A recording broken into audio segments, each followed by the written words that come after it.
Ok, aquí tenemos unos ejemplos para que ustedes los analicen. Ok. Para saber cuál de estas dos opciones básicamente es el mismo, pero qué numeración le daríamos. Veamos en el caso de acá. Tenemos 1, 2, 3, 4, 5, 6. ¿De acuerdo?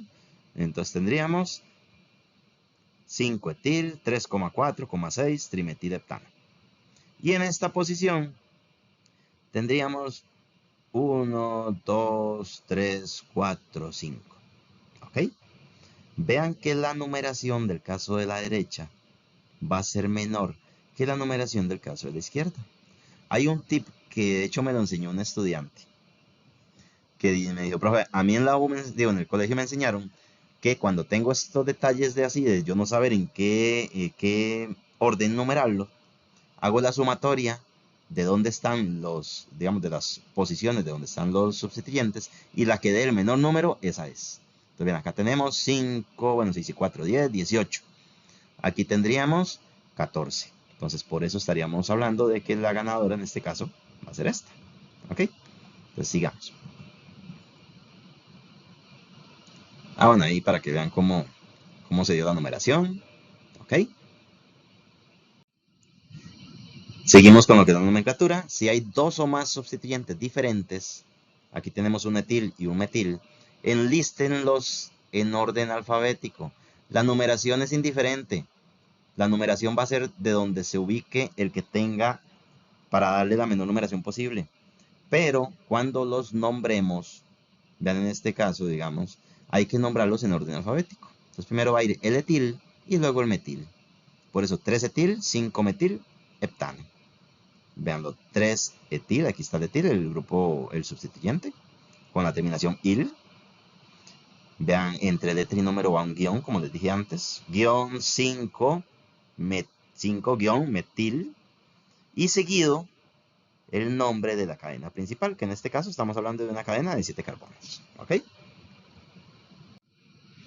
Los prefijos di, tri, tetra, sec y ter no son incluidos en la alfabetización.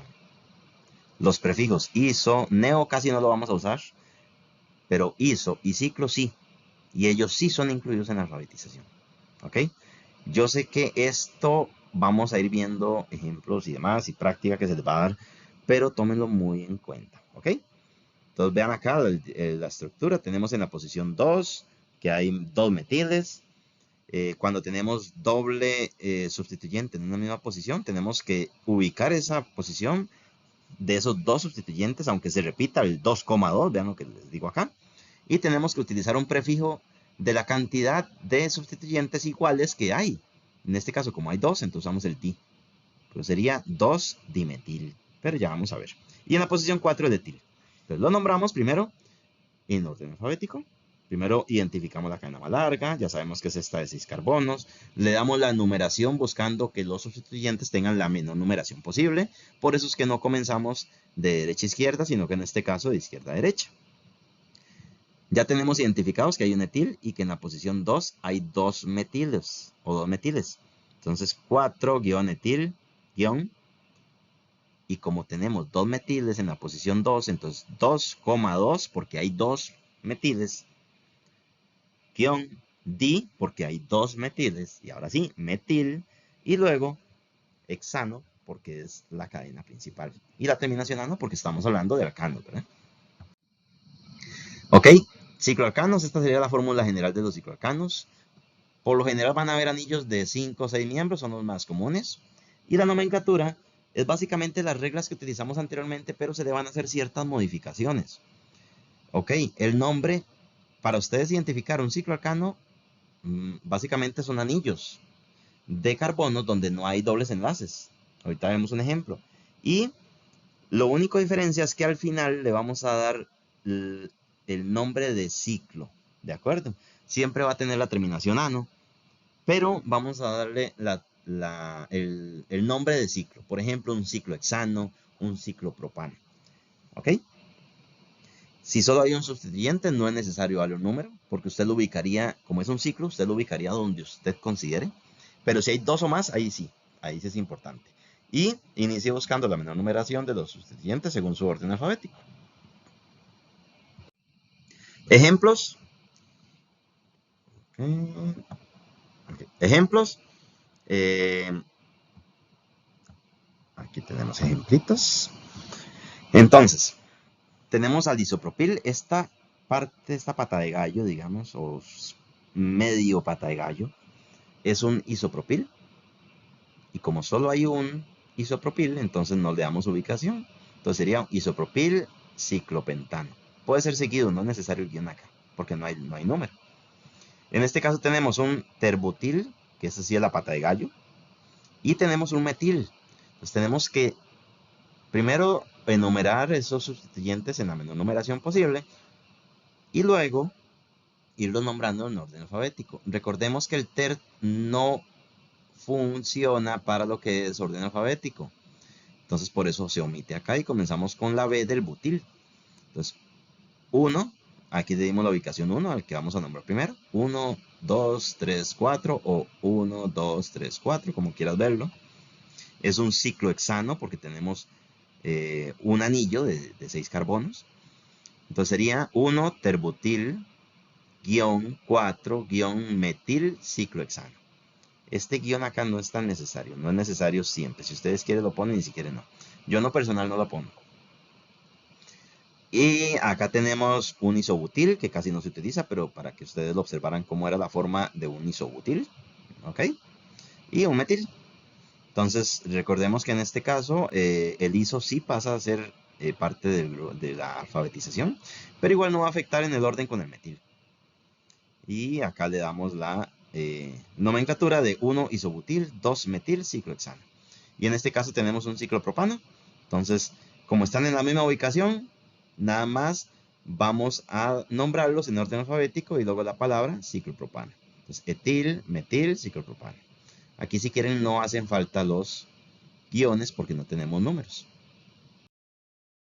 Ok, estos son más ejemplos. Analícenlos ustedes, por favor, para no pasarme mucho acá en la diapositiva porque ya llevamos un ratillo hablando. Entonces analícenlo muy bien. ¿Ok? Vean en este caso que cuando tenemos un sustituyente puede ser también un grupo, un elemento, digamos, un halógeno. Puede ser también. Los halógenos, los bromos, cloro, yodo. Entonces es normal encontrar este tipo de sustituyentes donde tenemos un elemento halógeno.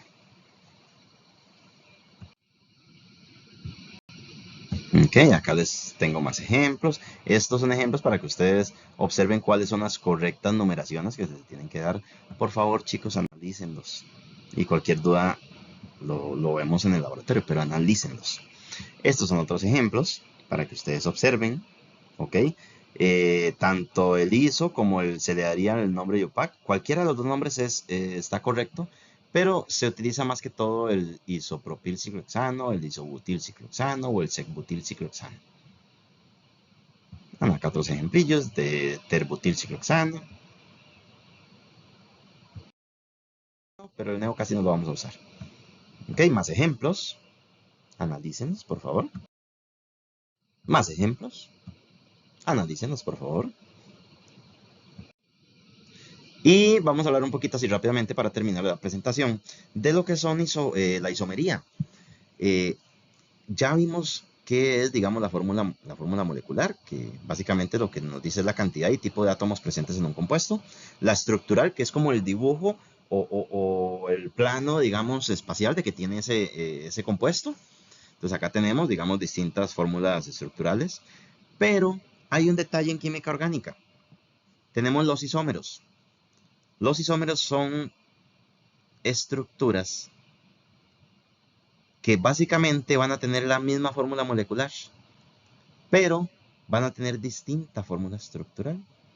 Vean acá, tenemos una fórmula molecular de C4H10 para el butano y para el 2-metilpropano. Son dos compuestos totalmente diferentes, con propiedades totalmente diferentes. ¿Pero qué es el detalle de ellos? Son isómeros. Tienen la misma fórmula molecular, pero distinta fórmula estructural. En el plano espacial están, o son estructuras con propiedades diferentes y todo, pero tienen la misma fórmula molecular.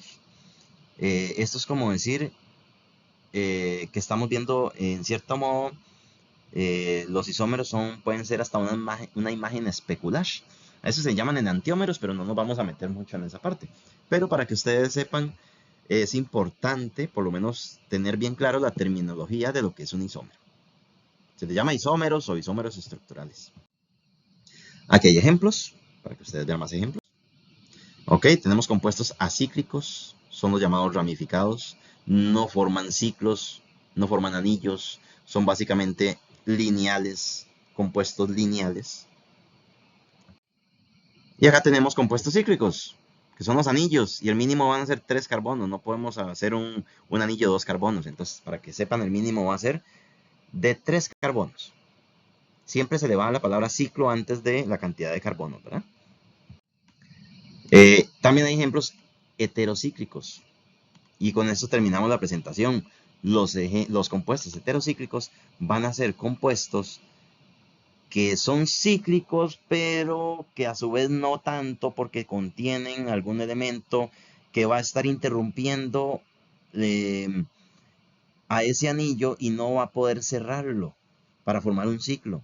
Entonces, en cierto modo es un semiciclo lineal, veanlo de esa forma. Y ahí les dejo algunos ejemplos, ¿de acuerdo? No tienen que aprenderse los nombres de estos ejemplos, pero por lo menos que sepan identificar cuando les mencionamos de un compuesto que es cíclico, uno que es ramificado y uno que sea heterocíclico. Ok, muchachos. Entonces, sáquenle mucho provecho a química orgánica. Practiquen mucho, porfa. Y cualquier consulta, como siempre, estamos a la orden.